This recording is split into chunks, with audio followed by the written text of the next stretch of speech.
Pero if you change, nung maliliit lang, yung mga maliliit na changes lang na ginagawa nyo, and then you do it over and over again, over time magko-contribute yan mga kapiksi, and mapapansin mo na naging malaki na pala yung pagbabago mo, yung change mo.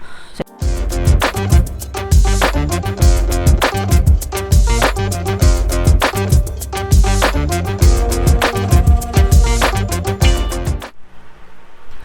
hello guys, hello Scorpio, welcome back to Pinoy Pixie Tarot. Ang pamagat ng episode natin for tonight is OOTM, Oracle of the Month, para ngayong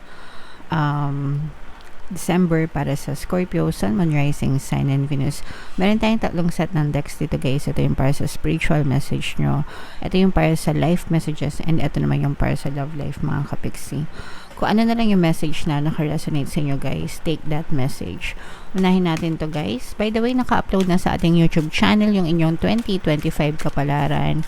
Kung hindi nyo pa napapanood mga kapiksi, punta lang kayo dun sa homepage natin and hanapin nyo lang yung video para sa zodiac sa inyo. Okay, so ito guys, ito yung spiritual message natin. They chose you. They chose you and they will choose you if you choose yourself mga kapiksi. So always choose yourself first. Ibig sabihin, ikaw muna, no? Piliin mo yung sarili mo, i-prioritize mo yung sarili mo, mahalin mo yung sarili mo mga kapiksi. And people are choosing you because they find something special in you, even your guides mga kapiksi. Alright? And that's because kung paano mo tinatrato yung sarili mo, yun yung niraradiate mo sa paligid mo mga kapiksi, and that's what makes you more attractive. Okay? So if you love yourself, if you respect yourself, you will be treated with love and respect as well mga kapiksi. Kaya sabi natin, always choose you. Ibig sabihin, palagi mong piliin yung sarili mo, palagi mong i-prioritize yung sarili mo, and give all the amount of respect and love na dapat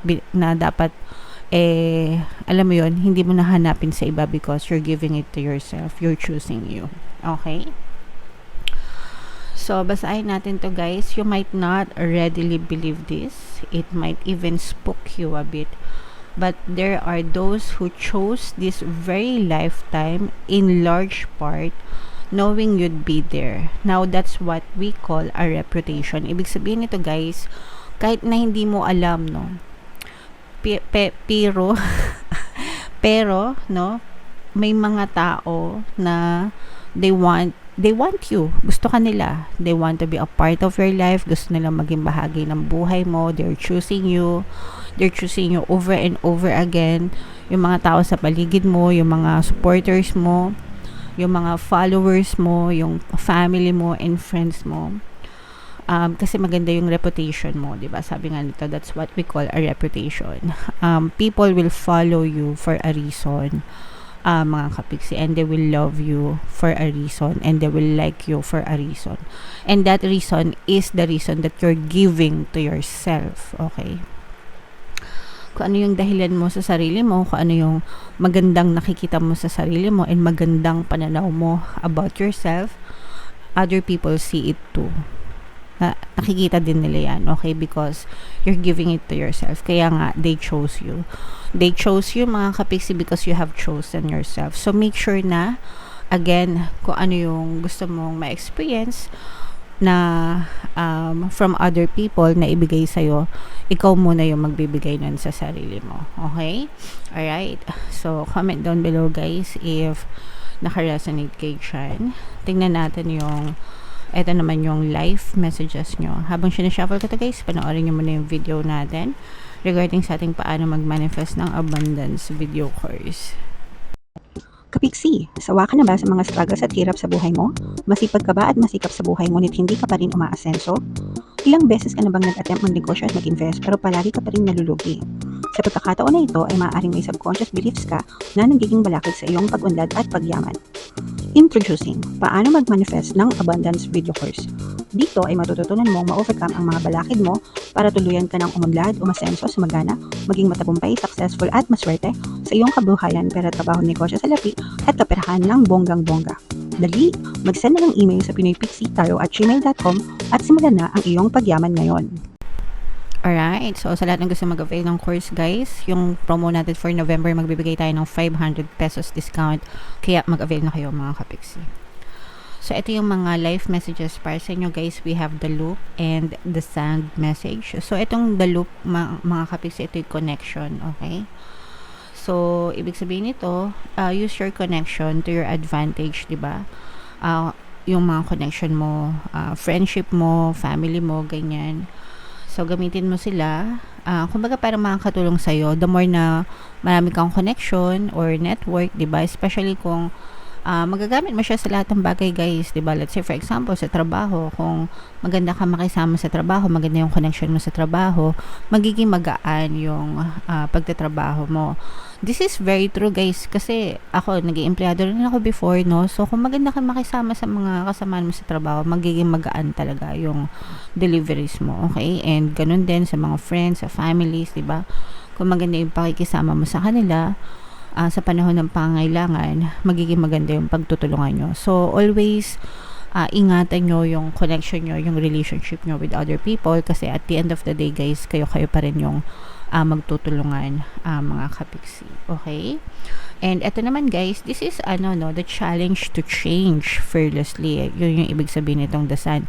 Ibig sabihin nun, unti-unting changes, unti-unting pagbabago na makakatulong sa'yo in the long run. Kasi 'di ba, mahirap magbago, no?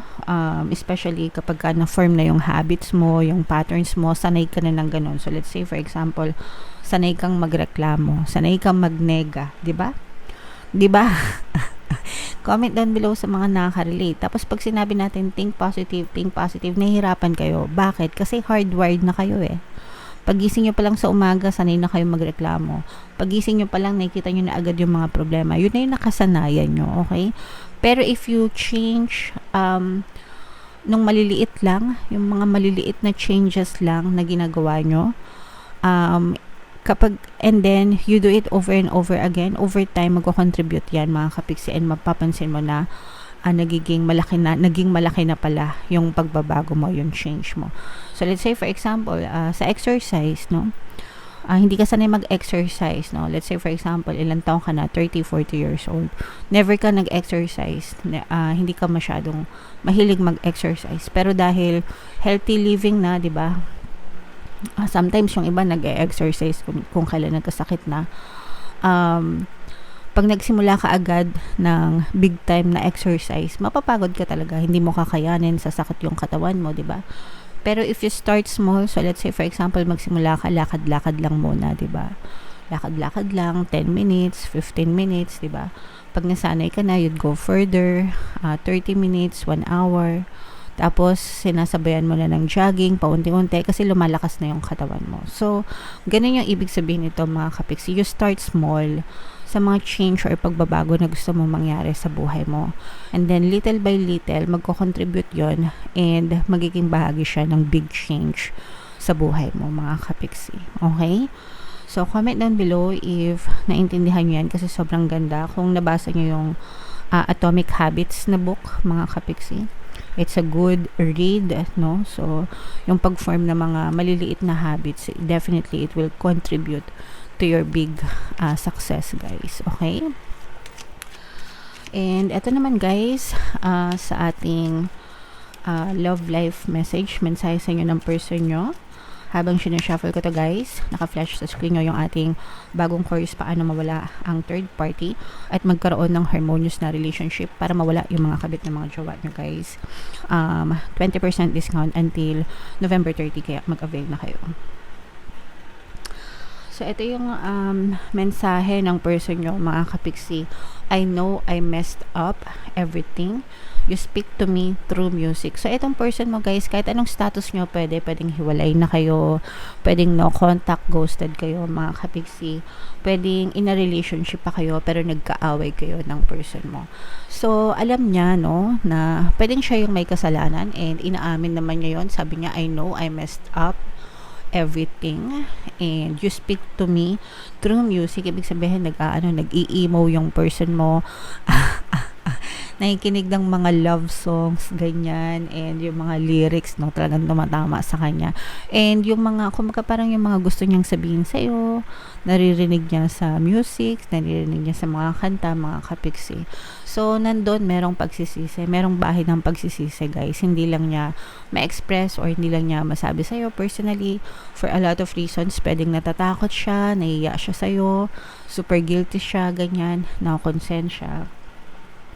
So, sometimes hindi yun dahil sa, kaya sila hindi nagre-reach out, hindi dahil sa, nagmamalaki sila or galit sila or what.